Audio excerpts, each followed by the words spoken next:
নমস্কার, Binoy Ghosh. Welcome to my educational channel.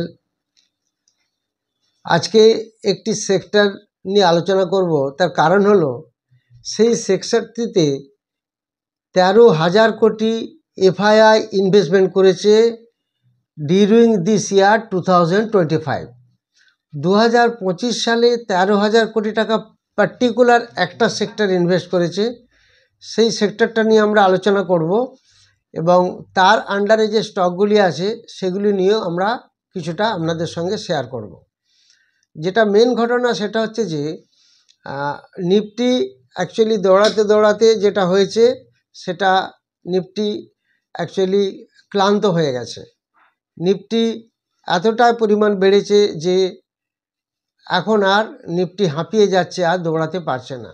কিন্তু এটা নিশ্চয়ই আপনারা লক্ষ্য করেছেন যে প্রচুর mid cap small cap stock কিন্তু এখনও সেই নিচের লেভেলেই ঘোরাফেরা করছে। অ্যাকচুয়ালি আপনারা নিশ্চয়ই সবাই জানেন যে প্রত্যেকটা দেশের একটা বেঞ্চমার্ক থাকে। সেই বেঞ্চমার্ক দিয়ে যেমন আমেরিকান ডলার বলুন, ন্যাসডাক ডাউ জোন্স বলুন, তার ইন্ডেক্স দেখা হয়। সিমিলারলি ইন্ডিয়ার হচ্ছে নিফটি 50 এবং সেন্সেক্স। এটা দেখে সারা ওয়ার্ল্ডে বিচার হয় যে ইন্ডিয়ান মার্কেট কীরকম আছে।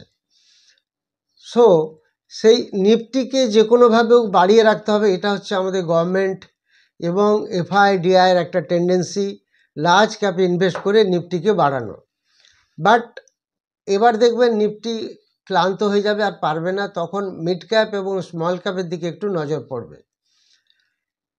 যাই হোক, আজকে আমরা যে সেক্টরগুলি নিয়ে আলোচনা করব, পার্টিকুলার একটি সেক্টর নিয়ে যেখানে প্রচুর ইনভেস্টমেন্ট হয়েছে।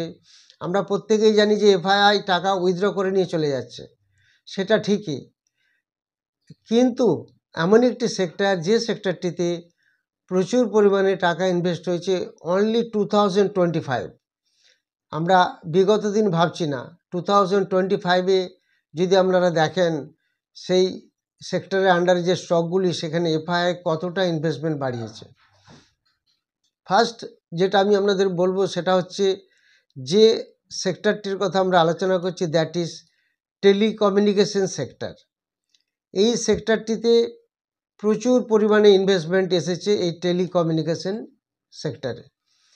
13,000 কোটি টাকা 2025-এ ইনফ্লো হয়েছে। তাহলে এবার আমরা সেই টেলিকমিউনিকেশন সেক্টরের বিভিন্ন কোম্পানি দেখার আগে আপনাদেরকে একটু দেখিয়ে দিই যে এই যে খবরটি পাওয়া গেছে, খবরটিতে কি দেখানো হচ্ছে। 2025-এর মধ্যে ফরেন ইনস্টিটিউশনাল ইনভেস্টার অর্থাৎ বিদেশি বিনিয়োগকারীরা ভারতের টেলিকম খাতে 43,000 crore, এখানে 13,000 না 43,000 crore অলরেডি ইনফ্লো, অর্থাৎ এখানে ইনভেস্টমেন্ট করেছে 43,000 crore। তো তার কারণ হচ্ছে যখন একটা সেক্টরে প্রচুর ইনভেস্টমেন্ট বাড়ছে, কিছু কারণ আছে কেন এফআইআই বা ডিআই সেখানে ইনভেস্টমেন্ট বাড়াচ্ছে, সেগুলো আমাদের ফলো করতে হবে। এখানে বাড়ার মেন কারণ আছে ট্যারিফ দর বাড়ার সম্ভাবনা, অর্থাৎ আমরা যে মোবাইল ইউজ করছি, যে রেট আমরা দিচ্ছি, জিও বলুন এয়ারটেল বলুন, সেই রেটটা একটা বাড়ার সম্ভাবনা আছে। তার ফলে কি হবে, এই কোম্পানিগুলির গড় রাজস্ব আয় একটা বৃদ্ধি পেয়ে যাবে। তো সেই কারণে এই পরিকল্পনাতে 2026-এ বিনিয়োগকারীরা মনে করছে টেলিকম খাতে একটা ভালো প্রফিট আমরা আর্ন করতে পারবো। বিশেষ করে এখানে দেখানো হচ্ছে ভারতী এয়ারটেল ও জিও।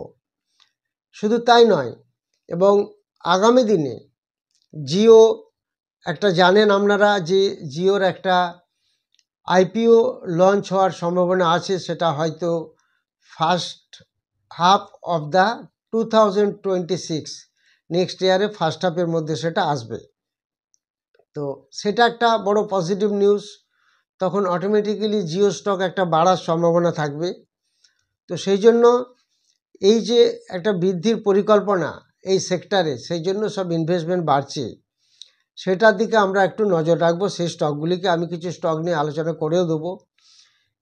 জেফারিস এবং জেপি মর্গ্যান, ওয়ার্ল্ডের বড় বড় ব্রোকারেজ ফার্ম, এই সেক্টরটিকে একটা পজিটিভ বা একটা অপটিমিজম ওয়েতে দেখছেন।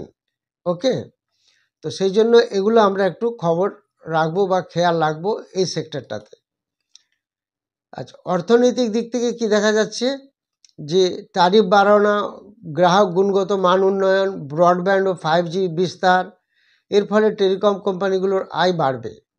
সেই জন্য এফআই এখানে টাকা ঢোকাচ্ছে। আইপিওর কথা বললাম, আইপিও যেহেতু লঞ্চ হবে তার জন্য একটা ভালো আগামী দিনে জিওর একটা রিটার্ন আসতে পারে, সেটা আপনাদের বললাম। এই ধরনের সেক্টরে বিনিয়োগ করার উদ্দেশ্য একটাই। যাই হোক, যদি এগুলি সব ঠিকঠাক থাকে তাহলে আগামী দিনে হয়তো এই স্টকগুলি বাড়বে। এবার স্টকের ব্যাপারে কিছুটা আসি। টেলিকমিউনিকেশন কোম্পানিতে যে যে স্টকগুলি আছে, ফার্স্ট হচ্ছে ভারতী এয়ারটেল।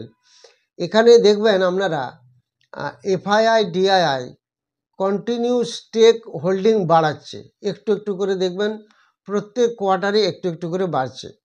এখন এফআইআর কাছে 27% আছে, ডিআইআর কাছে 19.40% আছে ভারতী এয়ারটেল। ইন্দাস টাওয়ার যদি দেখি এখনও 26% আছে, ডিআইআর কাছে 18% আছে। FII 26, DI 18%। টাটা কমিউনিকেশনের কাছে আছে 13.61% এবং 19.03%। স্টারলাইট টেকনোলজির কাছে আছে 11.28 এবং 10.79। That is FI and DI investment. এখানে পরপর দেওয়া আছে HFCL, Tejas network, Vodafone Idea, Pace Digitek, Punjab communication, Kaveri defence, Bharti Hexacom. এইখান থেকে কিছু কিছু স্টক আপনারা দেখে নেবেন যারা ভালো রেজাল্ট করেছে বা ভালো কোয়ার্টারলি রেজাল্ট দিচ্ছে, সেই স্টকগুলোকে বেছে নেবেন এবং দেখবেন এফআই ডিআইয়ের ইনভেস্টমেন্ট কতটা বেড়েছে সেগুলো দেখে নেবেন। তাহলে আমাদের কাছে একটা পরিষ্কার এবং একটা ক্লিয়ার পিকচার আমরা পেয়ে যাব কোন স্টকে আমরা আগামী দিনে ইনভেস্ট করতে পারবো কি না। এখানে যে স্টকগুলি নিয়ে আলোচনা করছি কোনোটাই আমার রেকমেন্ডেশন নয়, এটা খেয়াল রাখবেন। এগুলো একটা এডুকেশনাল চ্যালেঞ্জ থেকে একটা আপনাদের সঙ্গে স্টকের বা সেক্টরের সম্বন্ধে শেয়ার করা, এগুলো আপনাদের অ্যানালিসিস করার জন্য দিচ্ছি, কোনোটাই রেকমেন্ডেশন নয়। এরপর আপনারা যারা যারা কমেন্ট দিয়েছেন সেই কমেন্টগুলি আমি আপনাদের বলে দেবো। প্রচুর ভ্যালুয়েবল ভালো ভালো কমেন্ট আছে। তার আগে আপনাদের জানাই 7 ডিসেম্বর যে ব্যাচ চালু হবে 10টা থেকে 1:30 অবধি চলবে একটি ইকুইটি মার্কেট এর ক্লাস, যেখানে future option, candlestick chart pattern, intraday swing trading সমস্ত কিছু শেখানো হবে এবং লাইভ মার্কেটে দেখানো হবে। 2টো থেকে শুরু হবে একটি ক্রিপ্টো কারেন্সির ব্যাচ। যারা ইন্টারেস্টেড তারা হোয়াটসঅ্যাপে যোগাযোগ করবেন। আপনারা যে কমেন্ট সেকশনে কমেন্টগুলি দিয়েছেন সেগুলির সম্বন্ধে আমি একটু আলোচনা করে নিই। সুজয় দাস জানতে চেয়েছেন বিএসসি 2198 কেনা আছে 2198, এখন হোল্ড করব না সেল করব। দেখুন, আপনি যে জায়গায় কিনেছেন বিএসসি অ্যারাউন্ড 2200 2200 টাকার কাছাকাছি, সেখান থেকে তো 700 টাকার উপরে চলছে। তাহলে আপনার পজিটিভলি একটা প্রফিট বুক করা অবশ্যই উচিত। মার্কেট অনেক টপে আছে, সবসময় প্রফিট বুক করার চেষ্টা করবেন। এখানে অবশ্যই প্রফিট বুক করুন, অ্যাটলিস্ট 50%। খুশি রক্ষী জানতে চেয়েছেন এই mid cap and small cap down মার্কেটে মহিন্দ্রা ফিন্যান্স এত বাড়ছে কেন। দেখবেন Mahindra finance and LT finance দুটোই বাড়ছে।